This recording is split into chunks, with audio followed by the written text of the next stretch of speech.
One final time in the regular season, it's time to recap the week that was in the high school football games across Lawrence County. The Week 9 Recap Podcast, as always, here at lcsportsnet.com. It's delivered by Penn, Ohio Bottled Water. Give them a call and let them do the heavy lifting to deliver fresh bottled water straight to your home or work. Let's get right to it. The game of the evening, no doubt about it, on Friday night was Neshannock hosting Mohawk, the de facto championship for the MAC, with both teams coming in on an 8-game winning streak. Both teams 8-1 overall and 6-0 perfect in the conference. Neshannock ends up victorious 13-7, and you can't say much more about this one than the Hogs up front. That's about all there is to it. Jackson Mazzacco, Tony Parada, Joey Veronese, Michael Ponziani, Aiden Schaefer. They won that game for Neshannock. They controlled the front, controlled the trenches all night long for the Neshannock backs and caused a lot of pressure on the other end for the Mohawk backfield. Gino Mazzacco, the quarterback, leads the way, 90 rushing yards. He had both touchdowns for Neshannock as well. Anthony Aiken, 43 yards. Pat Ardro, 39. Don Cubelis, 29. Really balanced in that offensive attack. The bigger number, though, they held Mohawk to just 124 yards of total offense in the game. Only 5 yards in the second half. And how about this? Neshannock literally ran double the number of plays that the Mohawk offense did. Mohawk went right down the field on their first possession, a long pass over the top to Dante Retort. They get across midfield. They convert a fourth down. Then they go into the bag of tricks. They tried a wide receiver reverse pass. Bobby Fadden's throw in the end zone, though, was read and picked off by Carter DeVivo to end the threat. Mohawk would get the ball back. They again get across midfield, or right near midfield. They end up having to punt it away. They pin Neshannock at their own 2-yard line, so it's looking great. Neshannock's two possessions are starting at the 7 and the 2. And Mohawk's looking like they are really controlling the field position game. Neshannock says no problem. They go 15 plays, 98 yards. That drive took over 8 minutes off the clock. It was capped off by a Gino Mazzacco run from 27 yards out. Neshannock striking first early in the second quarter. Mohawk, though, had a huge answer. A nice long drive of their own. That actually started on a long kick return that got into Neshannock territory. Again, Mohawk converts yet another fourth down. They go for a bit of a trick play again once they get down inside the 5-yard line. Down at the 1, a great misdirection play, and Bobby Fadden ends up getting a handoff on kind of an end around and walks in untouched from 1 yard out. We were tied at 7 going into the halftime break. We stayed that way until the fourth quarter. On the first play of the fourth quarter, Gino Mazzacco, he struck again a 17-yard keeper to give Neshannock the lead. The play was set up by a short field after a Jay Rona pass was intercepted by Braden Montgomery. The extra point, though, was no good. 13-7, still plenty of time and a little bit of life for Mohawk, trailing only by 6. However, the very next play, another Rona interception, this time Anthony Bonner picking off the pass. Both those picks came, again, off of pressure from the front, and there was only a 3 or 4-man rush to cause the pressure, and with 7 or 8 back in coverage, Neshannock able to get those interceptions. Mohawk still, though, had a chance. About 9 minutes left, they got the ball back. They got their only first down in the entire second half, but again had to punt it away. With about 7:09 remaining, Neshannock runs the final 13 plays of the game, all on the ground. They waste that final, or I should say 12 of the 13 on the ground. There was one pass play in there as well. But they run the final part off the clock, and they win the game and the MAC title, and likely a first-round bye with that victory. Neshannock, how about this number 2? Coach Mo, his Neshannock Lancers are 30-4 against Lawrence County opponents. Absolutely incredible what he's done now in his 12 years in terms of controlling the games and dominating the county. We had another county versus county game. This one in Class 1A's Big 7 Conference. You're winning your in game, and Laurel wins, so they are in. They defeat Shenango 22-7.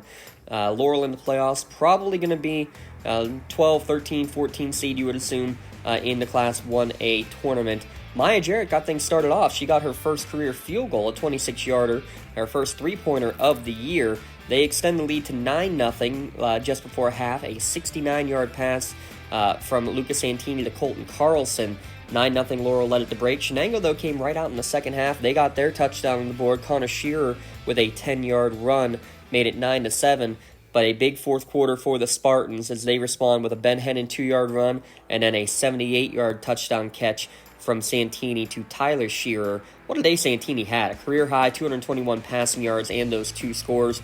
You expect a heavy dose of Ben Hennon running each and every week, but it was Santini really exploiting that passing game with the 2 long touchdowns over the top to give Laurel the victory and the playoff bid. So the season is over, unfortunately, for Shenango. They had a couple of huge wins in this season. Big one over Riverside with the injuries that they sustained to get that win. The week before that against Western Beaver. I mean, what a huge win that is. Western Beaver, they've been on a tear lately. And even a win over Rochester in the conference. But they end up a 4-6 overall record and just 2-4 in conference play. They will be left home come playoff time. Well, I hope you're not left home. We have plenty of games still left to discuss and plenty of playoff implication games to talk about. And playoffs coming up. We'll talk about that in our upcoming podcasts. But after this break, we'll get the other 3 games from this past week on record and on the books. It's the Lawrence County Sportsnet podcast. It's delivered by Penn Ohio Bottled Water. Don't get left out to dry. Call the Penn Ohio Bottled Water Company for the fastest and most efficient bottled water delivery service in the area. Penn Ohio offers bottled water ranging from 16.9-ounce bottles to 5-gallon jugs. Perfect for your next event or office water cooler system. Also, don't forget to ask about their custom labeling options. Visit PennOhioBottledWater.com for more information and to get a quote on their delivery services. Whether it's at home, in the office, or on the sidelines, Penn Ohio has you covered. The 3 other games that we need to discuss. Elwood City at Riverside, the first one.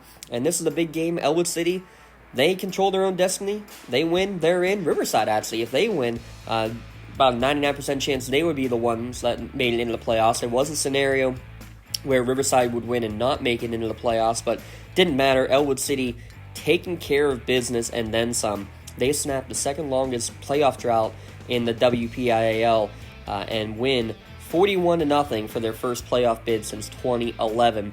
And basically it was the Elijah Palmer McCain show for this one, rushing for over 200 yards on the ground and 4 touchdowns in the game. Chris Smiley threw a touchdown pass to Declan Gray as well. He became the single-season passing record, actually the career passing record holder now as well at Elwood City. As the Wolverines get their Rival Cup win over their local rivals in Riverside, and the Mercy Rule invoked before halftime. The other 2A team, Wilmington, we mentioned they were off for the final week of the year with a likely first-round playoff game coming up next week. The District 10 playoffs brackets also coming out this coming weekend, so we'll look at that and see where Wilmington might end up. Thinking likely will play in that 4-5 matchup is what is most likely. Only 7 teams in all of Class 2A. They took 6 teams last year. We'll have to see what exactly they do up there, because they can take all 7 if all opted in, or they can choose to drop it down to 6 like last year, or 5 or 4. There's lots of possibilities that we'll just have to wait and see. Newcastle had to wait a long time to see their first victory. They had to wait since week 0 last year is the last time Newcastle had won. Then they get their win last week on the road against Ambridge. So looking for 2 in a row, which they couldn't say that for a long time either. They're at the home of the Canes, and man, an unfortunate end to this one. Blackhawk gets the 20-14 victory. Newcastle led 14-3 going into the fourth quarter. Blackhawk gets an early field goal, so it's 14-6. Newcastle then gives up a touchdown with 3:30 remaining, made it 14-12. A big stop on the 2-point conversion maintains that 2-point advantage, 14-12. On the onside kick, Newcastle recovers it. JT Warren gets it on a bounce and runs 45 yards untouched for the kick return touchdown. However, an inadvertent whistle stopped the play. You cannot advance a kickoff, whether it's an onside or not, if you are the kicking team. The official came out and said, yeah, he made the mistake. He saw somebody advancing a kick, thinking it was the kicking team that was advancing it. The whistle was blown, the play had to be stopped, and unfortunately those 6 points taken off the board. It ended up being a big 6 points because Newcastle, they couldn't get the first down. Blackhawk used their final timeouts. Newcastle, I think, they make some smart decision. They try to pin Blackhawk deep, and they do pin them down inside their own 20-yard line with the punt. But credit to Blackhawk. They drive down the field. They did get another help on a questionable call from a launching penalty was what was called. Questionable according to the Newcastle coaching staff in their conversations after the game, but nonetheless, drive continues. Newcastle still has the chance to make the stop, and they're unable to do so. Blackhawk able to get into the end zone. The game-winning touchdown caught by Cody Woodard with 7 seconds remaining to get the win, 20-14. Malik Jefferson had both Newcastle touchdowns, but in the end, Blackhawk outgained Newcastle, nearly doubling their advantage, nearly a 2-1 advantage for Newcastle. 17 is the magic number. The 17-game losing streak was snapped last week, but then with 17 unanswered points in the fourth quarter, that gives Blackhawk their first win of the year. Both teams finish at 1-9. That's the end of the regular season. Well, actually, it's not. That's the end of Friday's games. We still have one more to look at. Back on Thursday, yes, we had a Thursday afternoon football. Union at Summit Academy. They played that game on Thursday again to avoid any Saturday shenanigans with the brackets slated to come out on Saturday afternoon. So they agreed to play this game on Thursday afternoon. Union winning 49-22. They got the mercy rule in effect at halftime. It was a bit rough early because Summit Academy actually had an 8-7 lead over Union in that first quarter. 8-6, actually, I believe it was, as Union had missed their initial extra point. But they were able to stay the course. Braylon Thomas needed just 110 yards to get the 1,000 mark. He got that and then some, finished officially at 144 yards. So he is Lawrence County's first ever player. Huzzah to him. First ever player in county history to go for 1,000 yards passing and rushing in the same season. And believe he's only it's only the 18th time, and he's only the 17th different player in WPIL history to accomplish that feat. And crazy enough, it's all happened in the last 10 years. He had 4 rushing and 2 passing touchdowns on the day. Andrew Cartwright getting a rushing touchdown in there as well for the Scotties, who will likely be figure anywhere from a 5 to a 7 seed, depending on how the committee looks at things. Those brackets, again, coming out on Saturday afternoon. We'll recap all of that as well and give you a little breakdown of the tournaments upcoming in our next version of the LC Sportsnet podcast series.